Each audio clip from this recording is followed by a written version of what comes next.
veracity.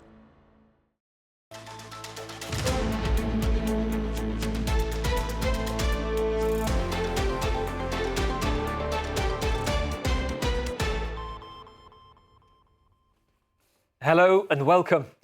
It's been a week of political slings thrown and arrows shot in the countdown to the French elections. President Macron took aim at not just what he calls far-right extremists, but he labelled left-wing alliance immigrationist, suggesting that they won't control borders. And there are reports too of a split within his own camp. Once loyal Macronists are talking of a lack of a plan in the middle of this electoral tempest. The solution I've taken is the heaviest, the most serious, but it's the most responsible, the least bad. The people had to be able to decide, and I have confidence. It's been a week that's seen an early hours meet and greet for President Putin arriving in Pyongyang for the first time in 24 years, and a red carpet welcome at 3 a.m. from North Korea's leader Kim Jong-un. Friends indeed for friends in need, both facing sanctions and wanting each other's military know-how or arms and ammunition. A show of unity designed to worry the West in a week where NATO looks set to appoint Mark Rutte as its new Secretary General. It is, of course, an incredibly interesting position. It starts in 3 months. There is a fantastic Secretary General at the moment. But let me not give the impression that I am going to do something different from Jens Stoltenberg. And it's been a week that's seen the plot thicken in the controversy surrounding one of Netflix's biggest ever shows, Baby Reindeer. The series about a stalker, and the stalked is described as a true story, but the woman claiming to be the inspiration for the main character is suing for $170 million, calling the series the biggest lie in TV history. Film producers describing the debate as a seminal moment for the industry. We'll discuss how true a true story has to be. Really manly hands, haven't you? Chiseled jawline. Should we run away together? She comes to my work, my house. She sends me emails like all the time. Are any threatening towards you? You're a comedian? Sort of. It's not going well. So is that a question? Somebody hurt you, didn't they? Who was it? Martha, can you let go of my... Ladies and gentlemen, this is my stalker. Say hello to Mark. Don't you say that to me! Apologise to me right now! Can't take my mum anywhere. You're shy. Welcome to The World This Week. And joining us from the International Press Corps, we have Naomi Bizerbe, Wall Street Journal reporter covering French politics, French policy. Hey, Naomi, thank you for being with us. We also have with us Agnès Poirier, Paris-based author, journalist, Express newspaper in London at the moment. Hey, Agnès, welcome. Thank you. And Baga Marie, back with us again, seasoned journalist, independent, Paris-based reporter, former editor of the New York Times Style magazine, editor of the International Herald Tribune business desk in Paris. I could go on. Great to have you back on the programme, Anne. And let's cross to Italy too. We have Seema Gupta, Rome correspondent for us here at France 24. Hey, Seema, good to see you. And let's get on great with... to be on the show. Great to see you, Seema. Let's get on with the programme tonight, and we'll get straight into it, because Tuesday this week was technically day 2 of the French election campaign trail, but technically day 9 in reality, since the trigger shot was fired by the president in his shock announcement. And it was a day that President Macron chose to make a rallying speech off the Brittany coast on the island of Saint, in an attempt to summon the spirit of resistance. It was 84 years to the day that Charles de Gaulle made his rallying radio appeal from London to the French against the Nazi forces. Back then, the entire male population of the island was said to have set sail for the UK to join the resistance and were awarded as an island the Order of Liberation. Optics matter right now. President Macron taking aim at the far-right National Rally, calling them extremists and a danger to society. No new rhetoric there, but in words he's never used publicly before, lambasting the left-wing alliance. The programme of the new Popular Front, he said, was totally immigrationist and said it would have no control over migration. On the evening of the 9th of June, Macronism died. It no longer exists. In reality, today, Emmanuel Macron has lost all strength and all legitimacy to be the dam against the National Rally. And so only we, on the left, can be the dam that French democracy so badly needs. So, incoming flak coming from Raphael Glucksmann from the socialist and New Left alliance. The Parisian press suggesting a divorce in Macron's camp between him and some of his once loyal Macronists over fears of what's being perceived as a lack of a plan to beat the far right. This is how it looks, with many of his party campaign posters, videos not using his image, including his own Prime Minister, the campaign bid for Gabriel Attal. In an interview, the president criticised those within his camp who said held a spirit of defeat. Well, let's go first to Noémie. How would you sum up this week? Well, I think that clearly Macron has caught everybody off guard with this decision to dissolve the National Assembly, and including his own lawmakers. And they feel unprepared. And they are, quite frankly, many of them are angry at Macron for taking this decision and putting them in this spot where they feel they're heading for disaster, because they feel squeezed between the right and the left, and they feel that Macron has become more of a liability than anything else. So I think that it's going to be a very interesting campaign to follow. Last week kind of felt in the midst of the tempest as the campaigns were being organised. Alliances attempted on the right and failed, and alliances and a marriage of convenience we're seeing on the left. How's this week seemed in terms of the daily events, the slings and the arrows that have been fired from party to party? So I think that clearly the fact that the left came so quickly together was a big surprise for Macron, and definitely not something he was banking on. And the fact that there are, even if we can feel that tension or building up a bit, they are all controlling themselves, and I think that they will keep it together until the elections. On the right side, it's been such a disastrous show for Les Républicains. What Ciotti will really be able to achieve and how many votes he'll be able to bring to Marine Le Pen remains very unclear at this point. But clearly, they are going to struggle. The Conservatives are going to struggle in this election, and Macron could benefit a bit from that, but it remains to be seen. And yes, Noémie mentioned Éric Ciotti, and I want to talk about the broader sense of how the parties are doing, but I do want to focus in on this for a minute. So you have the Conservatives, the Republicans Party, where you've seen an optics this week of having Jordan Bardella on the far right going to a big French business meeting with Éric Ciotti, the Republicans, and real split within his party about whether he should be there at all right now. What do you read into what's going on? Well, Éric Ciotti, the leader of the Gaullist party, who must be turning in his grave, decided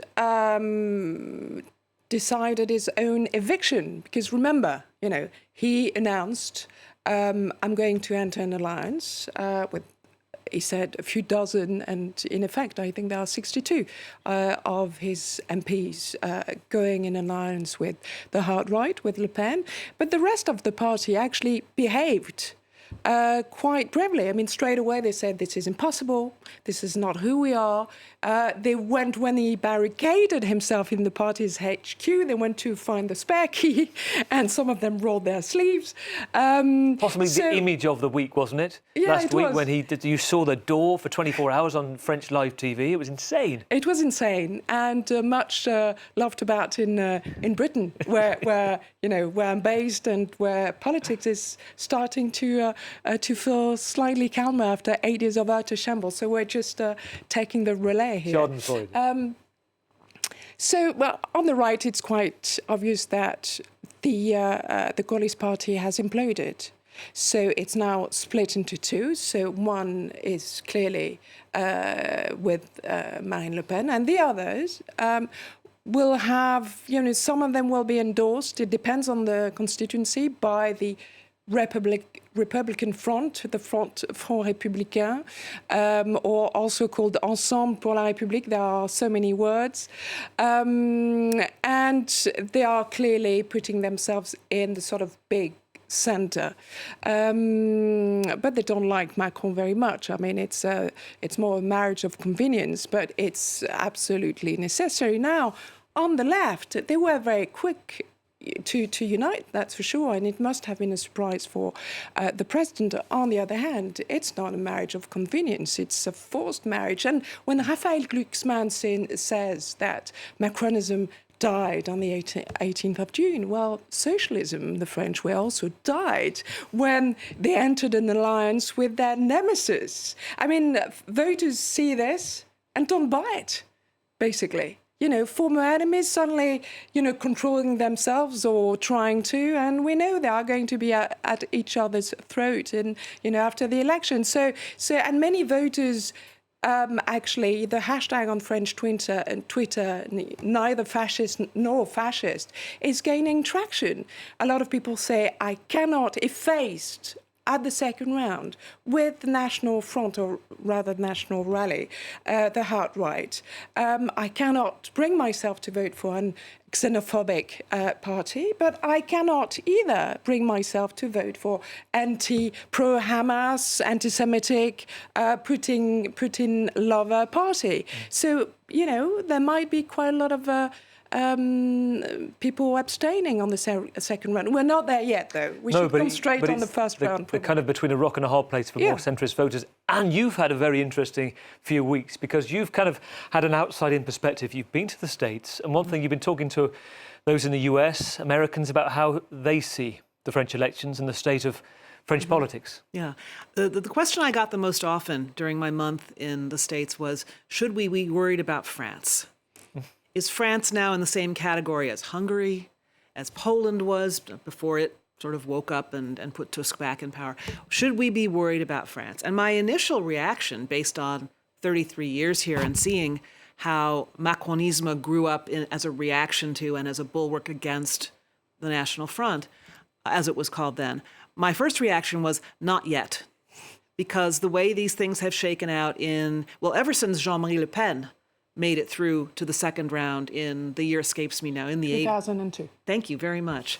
Ever since that happened, and in the second round, France rose up and said, no, can't have that. It happened with Macron the first time around. It happened with Macron the second time around. The first vote is the vote for the heart, a protest vote, if you like, in many cases. And the second vote is the head. We may have said we're unhappy with the current state of affairs, but we really can't go that far right with this country. And I think I may have spoken too soon. Now that I've come back to France and started talking to people and seen some of the things that have happened this week, which Noémie pointed out, the left coming together so quickly, what you've pointed out, and yes, the voters saying, I'm facing a terrible choice. The only choice I may have is not to vote. I don't think either of those things was in Macron's calculations when he rolled the dice and said, And he said, I don't know exactly where he said it first, but he said, I'd rather give Marine Le Pen's party the keys to Matignon in 2024 than the keys to the Élysée in 2027. Clearly, he was... Prime Minister's office rather than to the presidency. Right. Clearly, he was gambling, and he was asking the French to call the bluff that they put forward during the European elections. Something tells me that there's a frantic scrambling going on somewhere in his party to say, this was an enormous miscalculation. What are we going to do now? So I agree with Noémie. It's going to be very, very interesting to see how this plays out. It's also worth just stepping elsewhere to Italy and to you, Seema, because Anne talked about the moment of the centre saying it will never happen, going back to 2002 and looking at events to say, the centre will hold. I've covered Italian elections. There have been many of them in the past where the centre, people like Matteo Renzi of the past said, stick with us, with socialism. And we've seen a hard right party. It used to be called far right. Now they're called the hard right with Giorgia Meloni. How do you see this, looking from Rome? Well, looking from Rome, what I see happening in France reminds me of the election in 2022, when we saw this right-wing coalition government, when we saw Giorgia Meloni's Brothers of Italy party come up tops with the largest number of votes, and then, of course, her coalition. Now, it's very similar in a way, because back then, her party was untested. It was a fresh face. They've had Matteo Renzi. They've had dealings with the centre-left, with Enrico Letta. The Italians were saying, well, we've seen those. Things didn't improve so dramatically for us. Well, this is a fresh new start. Why don't we give her a try? And perhaps a similar thing may be happening in France, where I've been reading about French voters saying, we're frustrated with politics as usual. Why don't we give these people a try? In the case of Meloni, of course, it was also helpful for her that she was in the only party in opposition when we had a technocrat government led by Prime Minister Mario Draghi. And so that was during the COVID years. So if there were voters frustrated over COVID policy, they would definitely be choosing her. And so we suddenly saw her come up on top. Now, at the same time, back then as well, in 2022, there was all this concern about Giorgia Meloni and the far right coming into power. What was this going to mean in terms of the situation in Europe? But what we've seen so far is a very pro-European Meloni, if you like. At least that's the one Meloni that we've seen on the European stage, especially when it comes to Ukraine.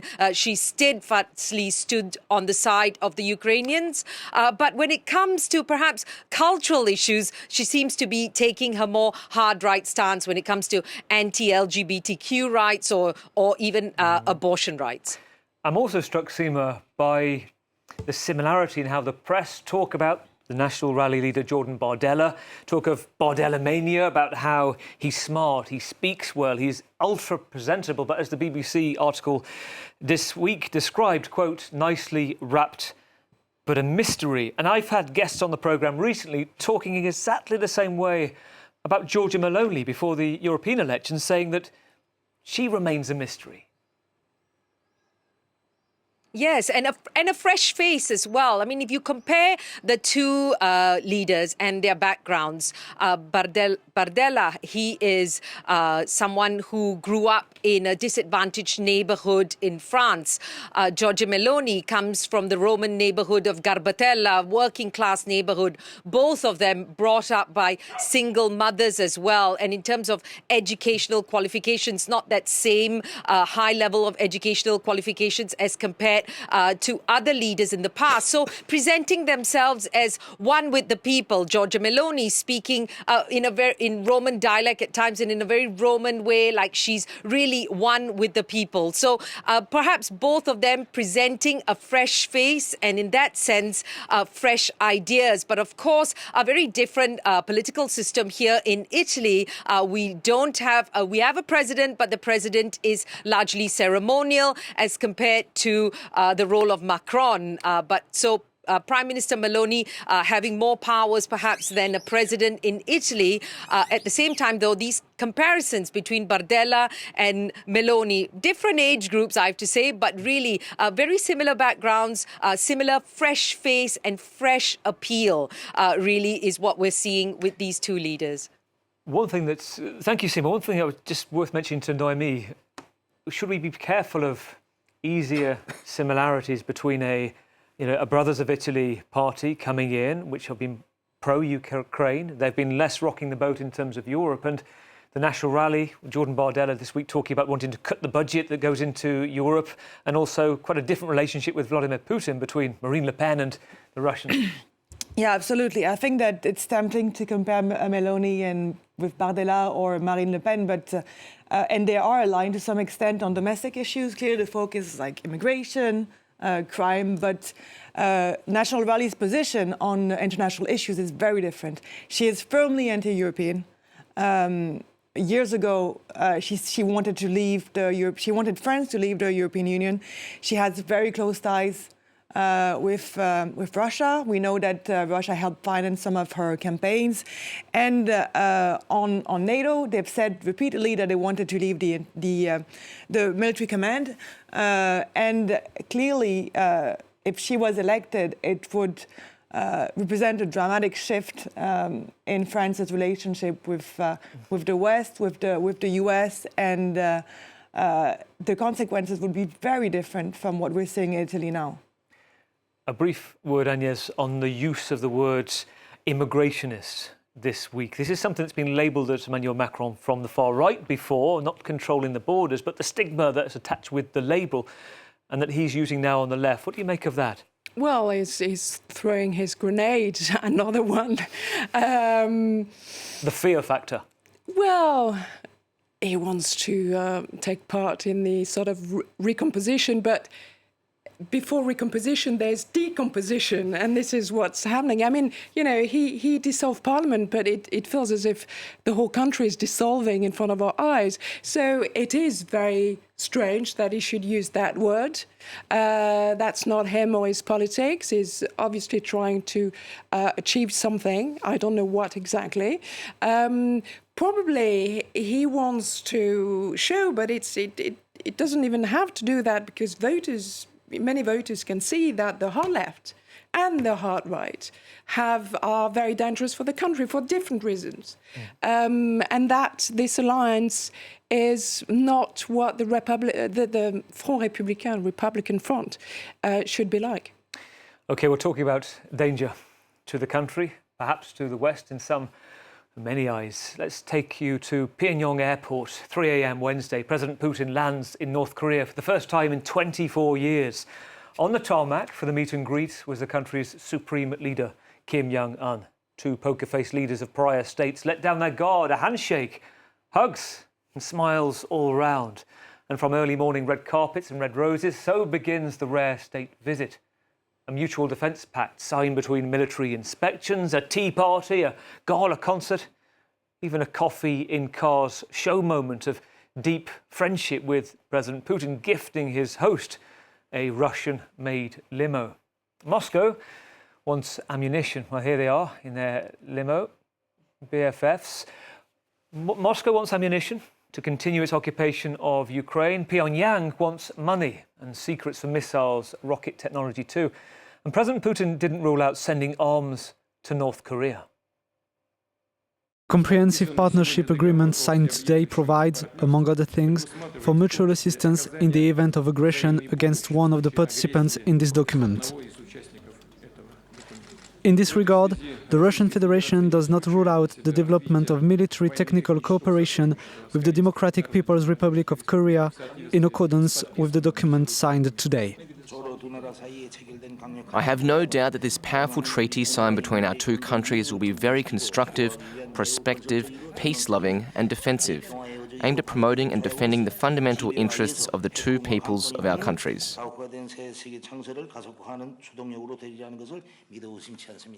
A day later, news came through in Brussels. A new leader is poised to take over as NATO Secretary-General. It is the former Dutch Prime Minister Mark Rutte who secured the backing of each member state. The only other credible competitor, Romania's President Klaus Iohannis, backed out. Teflon Mark was his nickname in The Hague. One biographer says the 57-year-old cycling fanatic has a trademark known as meveren. It means bouncing and stretching along in Dutch, with whoever he needs to govern, to work with. Possibly useful in this next job. Agnes, let's first hear from Mark Rutte.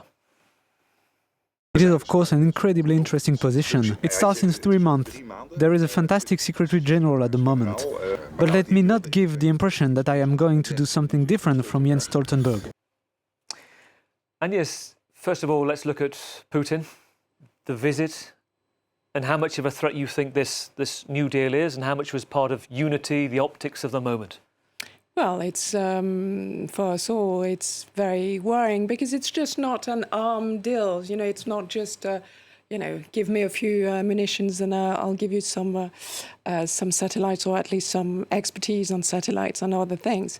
It feels like a new alliance, a new realignment.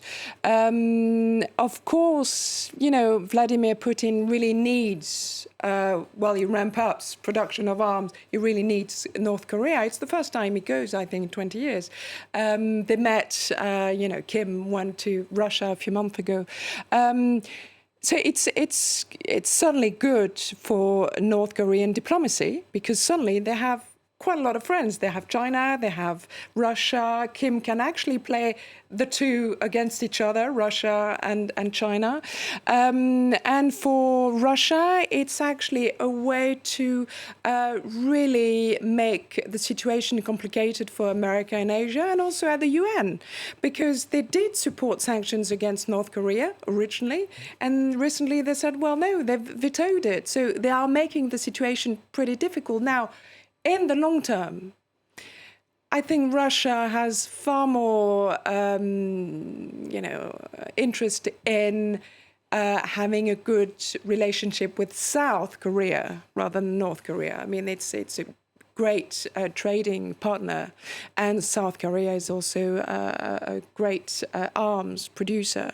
So it might just be, a question of a few years, but how long will the Ukraine war last? So though it does, it does complicate the situation. It's also, I think, worrying because there's nuclear expertise as well. I mean, Russia might not be as mad as sharing very important, expertise on it, but Kim will insist on at least some expertise on nuclear. You've just got into that, the difficulty of more than a triangle now, just the political, difficult, complicated geopolitics. South Korea, the Russians recently talk of those who are unfriendly towards the regime as they see it. The best relationship is with the South Koreans. They haven't sent arms to Ukraine. And there's been a warning this week from Vladimir Putin, despite this meeting with the North Koreans, not to send arms, and saying he's happy with that situation. So it's a balancing act. And Anne, on top of that, these two are meeting, talking about how their relationship is, quote, a firm friendship. But he didn't say unbreakable, like Vladimir Putin used with the Chinese. And I think that tells us about, at the top of the triangle here, is Beijing. That's absolutely true. China is the unindicted co-conspirator in all of this.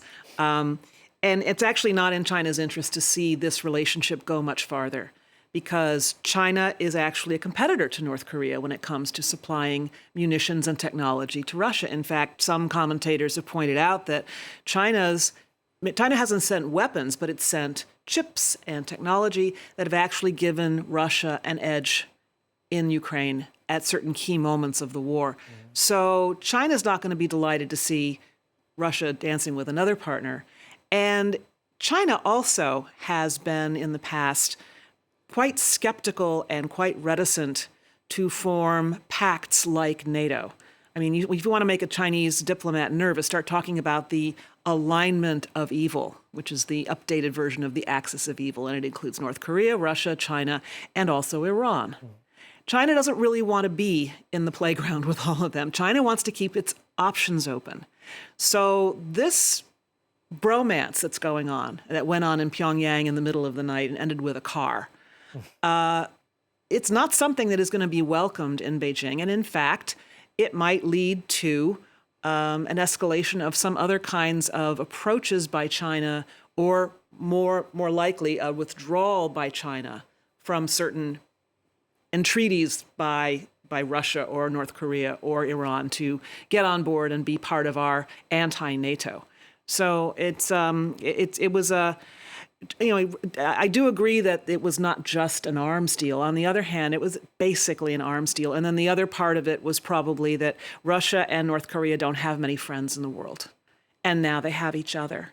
In fact, one of the commentators who appeared on this station during the week said, one of the things that this benefits Russia for, one of it North Korea, is that it does have now an opening to the world community, a small one perhaps. But for Putin, it almost cements the fact that he has no other friends in the world community. This was the only place he could go.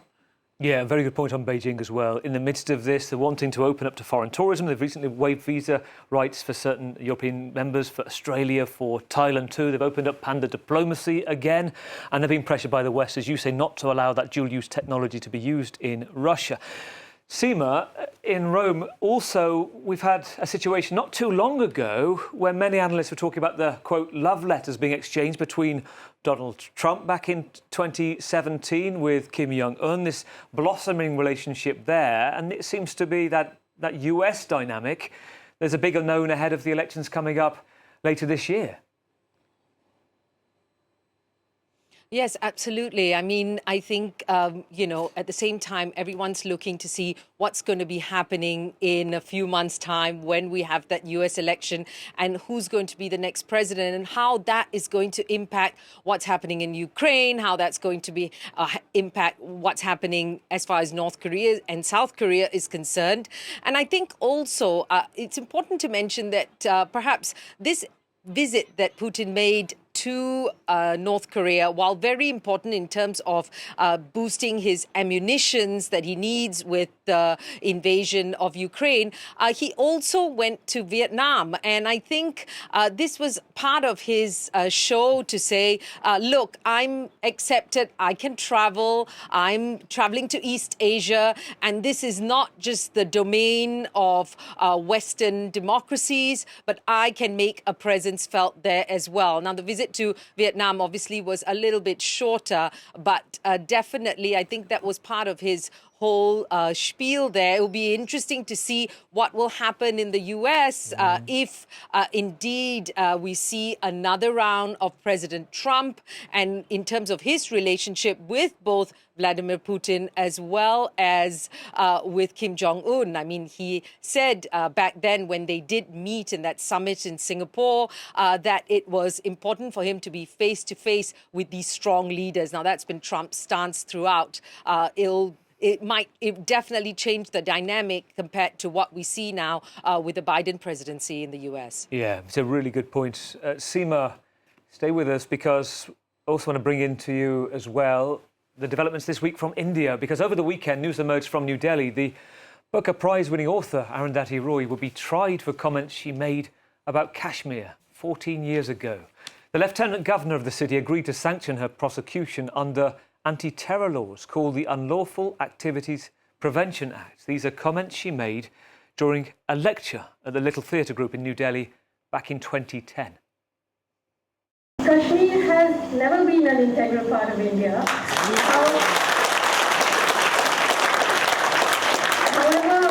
However aggressively and however often you want to ask me that, even the Indian government has accepted it. Now, at the time, Indian-administered Kashmir was in turmoil. Locals described the situation as a fierce uprising against India, and a number of protesters died. Now, her critics say those remarks amount to a call for Kashmiri secession. And at the time, she said this in defence of the comments.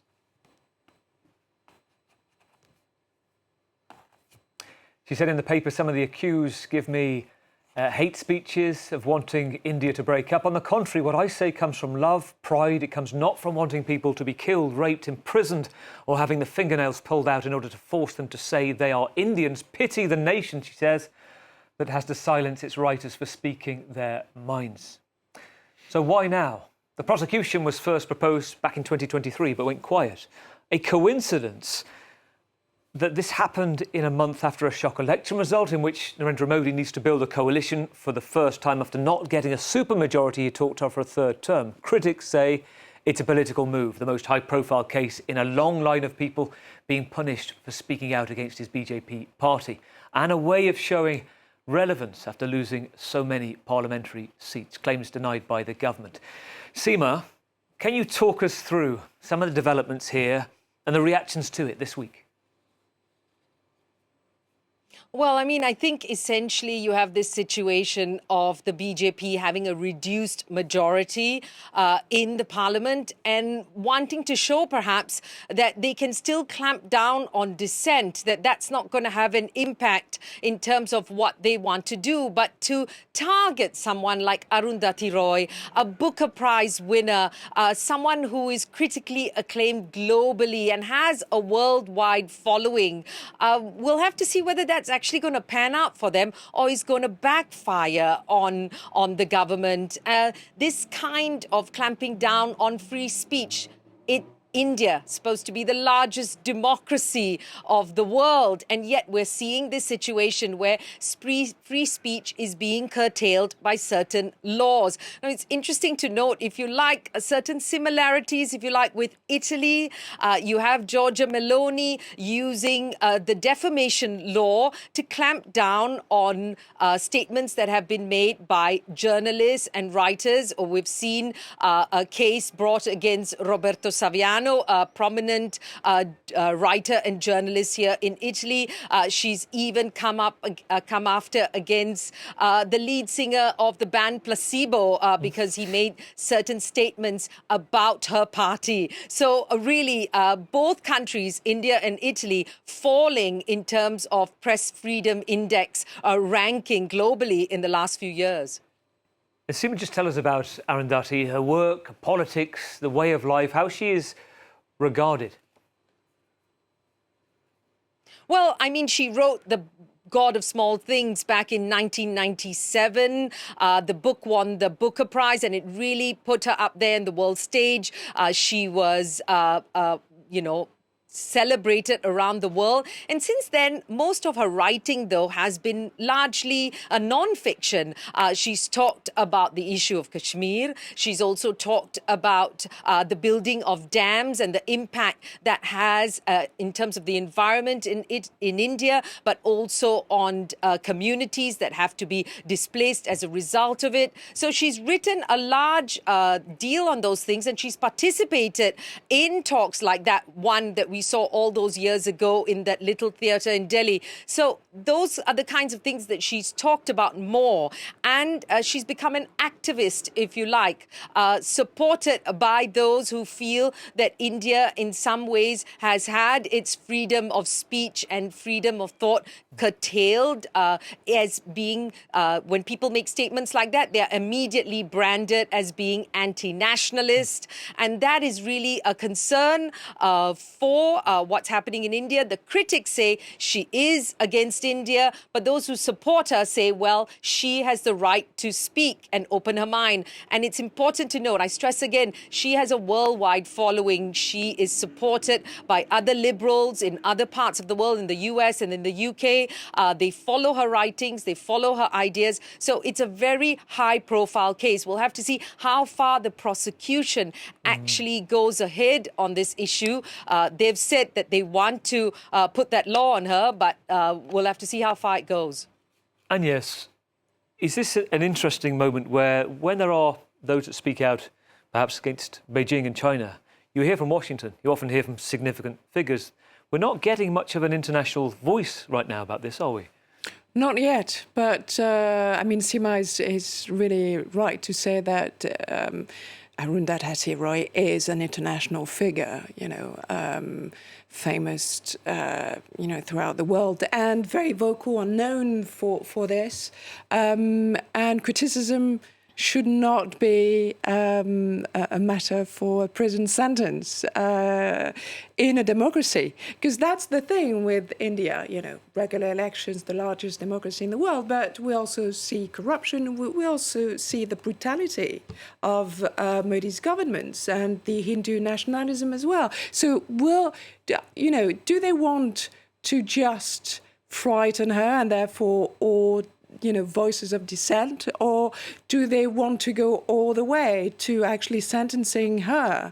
Then you can bet the whole world will be, outraged. So, and also it's the third time Modi is elected, but this time he doesn't have as big a majority as he used to. He has to enter a coalition. So it's his way to say, look, I'm still in control.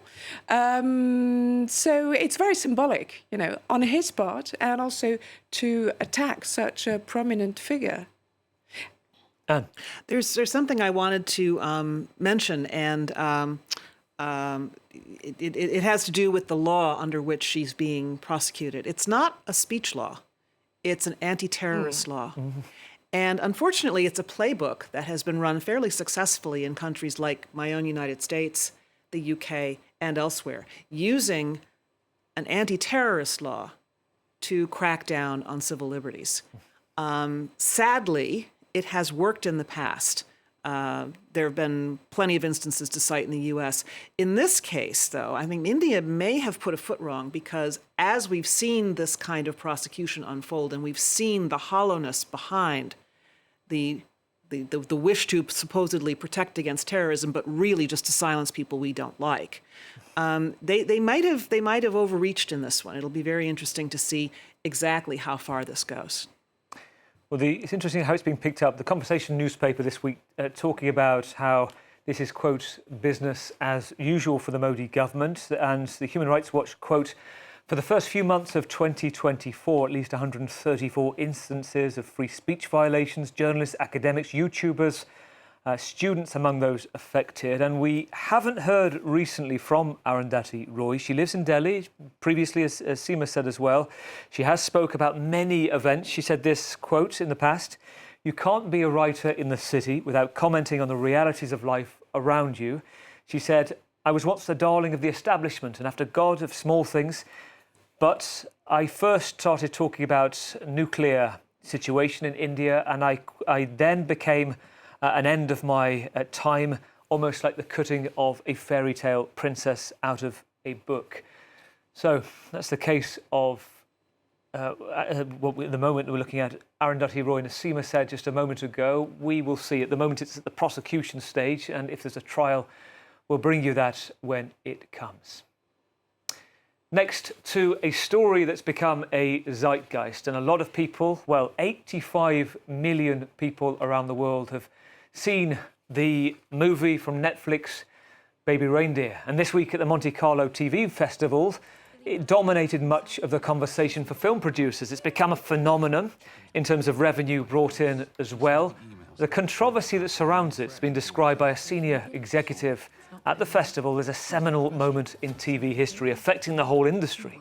And the question it raises is, how true does a true story have to be? The show depicts the apparently real-life story of a fledgling comedian working as a barman who becomes a victim of relentless harassment from a convicted stalker. And though the names have been changed, it begins with the line, "This is a true story." And for the few that haven't seen it, here's a segment. Got really manly hands, haven't you? Chiseled jawline. Should we run away together? So you're a comedian? Sort of. It's not going well. So is that a question? Somebody hurt you, didn't they? Who was it? Martha, can you let go of my hand now, please? Martha, please let go! Don't you dare!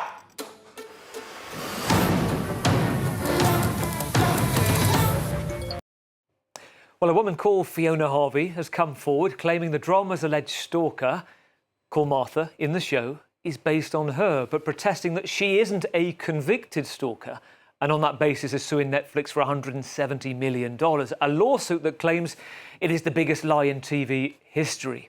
Anne, let's start with you. What do you make of it?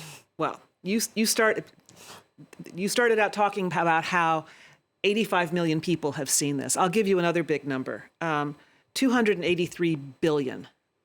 That is the market capitalization of Netflix on, I imagine, the New York Stock Exchange. So I don't think the NASDAQ goes that high. It is an enormous company with a lot of market clout, and that's a lot of shareholders' money at stake. So you really have to ask yourself, and here I'm bringing years of reporting on the law to this. How on earth was there not someone at Netflix to say, if you say it's a true story, you are leaving this production and everybody connected with it open to massive legal liability? All you really had to do was say, based on a true story, or this is a work of fiction and any resemblance to... There have been disclaimers like that out in, this is a 70s, 80-year trend in entertainment. Well, why did Netflix feel as though they had to... Why? Marketing. Well, at the end of the show, so it starts with, "This is a true story," nothing more. At the end, feat credits, we see it says, "This is based on a true story. Some of the scenes' names have been changed for necessary purposes." Now, is that a caveat that justifies and allows for a defense of Netflix or not? It absolutely does. So why did they have to over-egg the pudding, to use a good British expression, and put "this is a true story" at the beginning. At the top. That's all anybody sees. It's a little bit like what we used to get in the newspaper business. Oh, you made the mistake on page 1, but the correction's on page 85. Okay? There were ways to avoid this. I mean, where is the governance in this enormous company that has zillions of eyeballs on it every day and night? Well, to protect them from this. And it's worth just raising, so Netflix's other point is they haven't said at any point who the alleged stalker is. Martha in the show, Fiona Harvey, has come forward on her own volition, done an interview, said, "It is me. I am not convicted." Now, it's notable that she isn't suing on the basis that she was stalking, sending 41,000 messages or 350 hours of voicemail messages. It is on the line that I wasn't convicted. And yes, when you look at this case, do you think they've got some wiggle room here? I'm not a lawyer, so I have no idea. But, it looks as if they thought, it was a small Scottish TV series. They never thought it would become a sort of global success. And here you are. If it had remained a little Scottish story, watched by Britain, basically, then perhaps, we wouldn't be talking about it today. And it's the best, publicity. I mean, if it was a publicity stunt, it would work the same way. I mean, also for her, the real character, nobody knew about her, apart from probably, the family of that guy who wrote the story. And now she's a name. She's perhaps a brand, and she might be commissioned her own version. So you don't know where to put the finger where. You only have now. I'm going to watch the series. You see, so it works. Naomi, have you seen it, and would you watch it, given what we've just been discussing and this phenomenon? I have not seen it, but I agree with Anna. It's incredible to think, why wouldn't it just say it's based on a true story? Because, frankly, for me, it wouldn't really make a world of difference. Whether they say it's based on a true story or on a true story, I'm not sure I'd even pay attention. If the show is good, I'd watch it. Yeah. Or maybe they just assume that the woman whose story is being told may not be too proud to come forward and say it's her. But clearly, when you see the kind of money the show is making, it creates some incentives. Well, Netflix put it down to the algorithm. They say it's not down to the controversy. But thank you all. This will linger. This story will grow and grow, no doubt. Anne Baga-Marie, Agnès Poirier, Naomi Bizub, and Sima Gupta in Rome. Thank you all. See you in 7 days' time. We'll be back. French election weekend for the world next week.